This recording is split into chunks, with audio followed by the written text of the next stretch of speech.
Namaskar. Welcome to another episode of Editorial. Sharad Chandra Pawar, the president of Nationalist Congress Party, resigns. Big news? Let's get right into the show, analyze why exactly he resigned and what are going to be the ramification of his resignation. Chalo, let's get right into the show. So Sharad Pawar resigned. Now, as expected, a lot of leaders came and told him, please don't resign. NCP will be orphaned. There will be nobody to look after NCP. NCP will lose direction, and so on and so forth. Lot of leaders came and said. Statement. Ajit Pawar's speech during a post Sharad Pawar announcing that he is resigned is doing the rounds. Because a lot of people say that, Ajit Pawar looked very happy that Sharad Pawar resigned. And the way he spoke, he was very sure that Sharad Pawar should resign. That was a fact.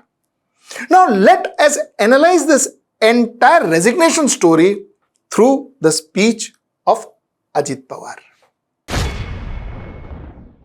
Now for starters, like I told you, while all the other leaders came and say, no, please don't resign, don't leave us, orphan, you don't, you need to give direction to the party and so on and so forth. While all the leaders at one end said that, Ajit Pawar said, so what?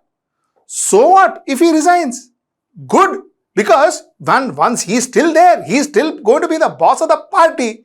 Okay, let there be a new leadership so that that leadership can learn under him, work under him, possibly perform the way he would like the party leader to perform.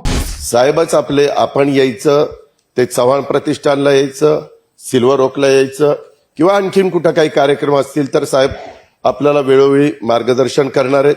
उद्याच्याला पार्टीचा अध्यक्ष जो होईल तो पवार साहेबांच्याच मार्गदर्शनाखाली काम करेल, त्याच्यापेक्षा दुसरं कुठलंही काम करणार नाही. So what better than having Sharad Pawar right there and a new leader taking his place and kind of learning under him? What is wrong in that? This is the first statement he made. Technically speaking, yeah, what is wrong in that? Number two is he made a very, very significant statement, which I think a lot of people, lot of media missed. The significant statement he made is, why do you think that we will no longer stand by the minorities? He said, we will stand by the minorities and we will also stand by our partners. अल्पसंख्याक समाजाचा सातत्याने जे मगाशी सांगणं आहे, तुम्ही असं का मनामध्ये आणता की साहेब अध्यक्ष राहिले तरच अल्पसंख्याकांच्या पाठीशी उभे राहतील आणि अध्यक्ष नसतील तर उभं राहणार नाही. हे साहेबांच्या रक्तामध्ये नाहीये. साहेब अध्यक्ष असू किंवा नसू, या सगळा आपला परिवार हा असाच पद्धतीनं पुढे चालत राहणार आहे. भावनिक त्या ठिकाणी होऊ नका. काही वेळेस पवार साहेबांनी परवाच सांगितलं भाकरी फिरवायची असते, त्याच्यामध्ये तुम्ही म्हणताय आता त्यांच्यापासून सुरुवात नको, परंतु त्यांनी ह्याच्यामध्ये निर्णय घेतलेला आहे. This was a categoric statement he made, and this categoric statement was very, very emphatically made. What he meant, to my mind, what he meant, and I think it is what he actually meant. What he meant was, listen, we will not get into a Bharatiya Janata Party Hindutva ideology. As of today, we are still a secular party. As of today, we will be supporting the minority. This one statement he made emphatically. He made this one statement emphatically. And this statement is what really made the difference to his entire speech. In that entire speech, this was the most significant statement. Number one. Number two, yes, he spoke very emphatically. He said, why can't he resign? Sharad Pawar has health problem. The reason he said that is because that was the brief given to him by Sharad Pawar. That is what he was supposed to do in that particular meeting. Go out there and assert what Mr. Pawar said. He wanted to go out and say that, listen, this is a decision. The message that came through very clearly through that particular speech of his was, this is the decision taken by the family. We are all with it, and this is a thought through decision. It is not a random decision, one weird decision that was taken without any thought process or without any plan or without any strategy. It is a thought process. The family has discussed this, the family has agreed to this, and this is what is going to happen. That is what his speech meant, every word of it. It is not that he was trying to say that, oh, you resign fast so that I can be the Vaisa sahab, at least the speech didn't say that. The speech said, listen, you know what? Ye decision ho gaya hai, or we are together on this one. So that is what his speech meant, and that is exactly what he said in that speech. Last but not the least, let us understand it from a NCP, a typical NCP perspective. While all this said, let's understand one thing, and one thing very clearly.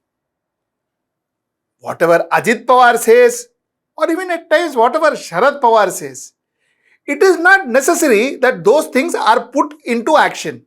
It is not necessary. Sharad Pawar could say something, Ajit Pawar could say something, but what actually happens could be completely different. What am I trying to say? I am trying to say that, listen, as far as the Ajit Pawar speech is concerned, and looking at this entire event from Ajit Pawar's prism, he has said that, listen, we are going to stick to our minority voters. What can happen?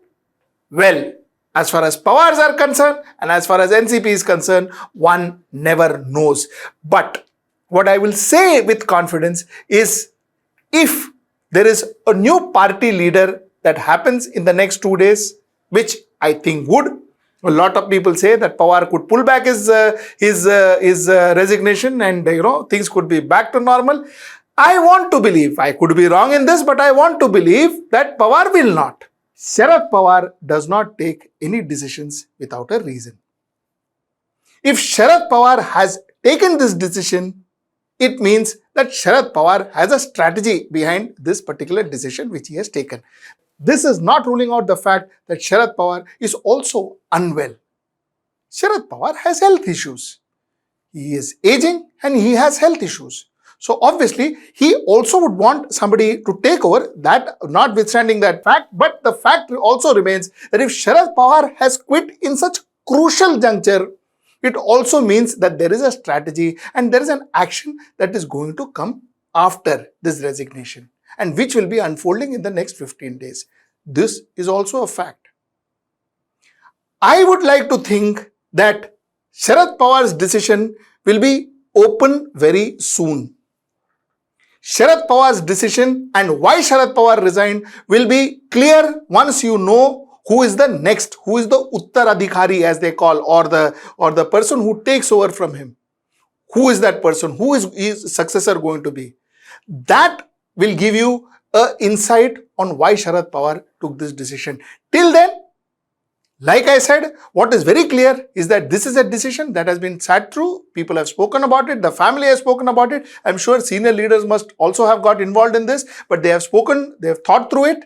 And this decision, whatever Ajit Pawar spoke, purely was what Sharad Pawar wanted him to speak. Like I said, there is no two leaders in NCP. There is only one leader in NCP. So whatever is happening is what Sharad Pawar wants it to happen, and whatever will happen is what Sharad Pawar wanted to happen. And like I told you, finally, I also believe, in the same breath, I also tell you that Sharad Pawar takes no decision without a reason. There is a reason for this decision, but that reason, other than guessing it, we will wait till who takes over from Sharad Pawar. That person, that individual, the selection of that individual will give us a fair amount of idea as to why this decision was taken.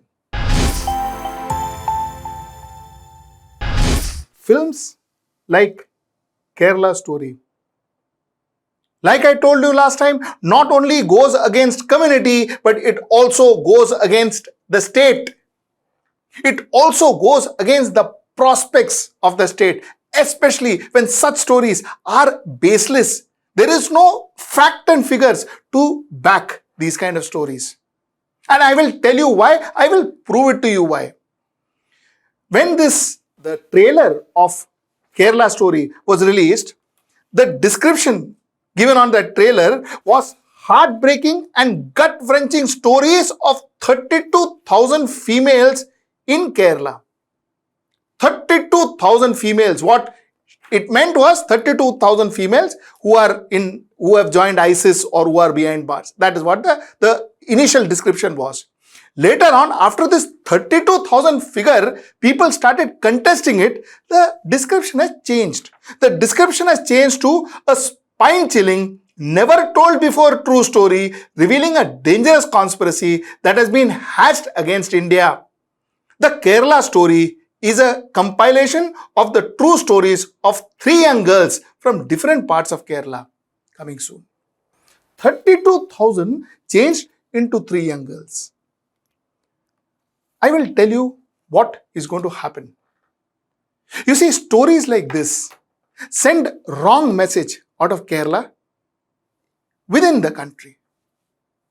Others, people who doesn't know Kerala, people who have never been to Kerala, people who doesn't know the culture, the geography, the demography of Kerala, will start questioning Keralites as if Keralites are every second woman. 32,000 women, if they are in ISIS jail or whatever, a Taliban jail, that's big, isn't it? 32,000 women. If 32,000 women has to be identified as gone to ISIS, imagine the number of girls who must have gone and converted and gone to ISIS. These kind of huge figure, 32,000, look at how the entire country will view Kerala. Look at how entire country will view Kerala girls. Kerala girls. As if Kerala girls are that vulnerable that they can just be lured into getting married to somebody and then going and joining terrorist organization. This is a state with 100% literacy, for crying out loud. Think of how it's going to be viewed. Think of how it is going to be taken when a Malayali girl walks into a job interview. For all you know, this could be, I am not saying this will happen, but this could be the ramification. Now let us look at it from an international perspective and the future of Kerala. A lot of Keralites are working all over the world. Imagine if our own country says that these are girls who go around, joining ISIS, how will the world view them? A lot of girls from Kerala work as nurses and in other professions all over the world, especially Middle East, US, UK.